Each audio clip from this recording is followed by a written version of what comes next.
îți mulțumesc pentru oportunitatea de a lucra împreună.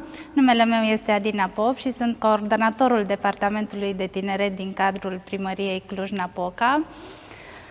Am încercat printr-un proiect numit Teen Town Youth Exhibition să aducem împreună toate inițiativele de tineret, inițiative, evenimente și proiecte de și pentru tineret din oraș.